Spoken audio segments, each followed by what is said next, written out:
Hello everyone, and welcome to another tip with JUKI. My name is Alba, and today I'm sharing a tip on the JUKI Longarm. I have in front of me the J350, and one of the issues that I had was when I'm going all the way to the edge, bumping into my fabric clamps.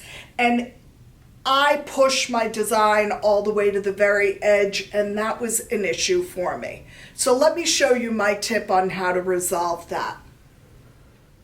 What these are pacifier holders, and I found by adding them into our existing clamp, it gives me a really flat surface underneath so that when I need to go all the way to the edge, it goes right onto my machine evenly and beautifully and does not move and distort my fabric. I hope you enjoyed this tip, and make sure to subscribe, like, and stay tuned for more future tips. Bye-bye.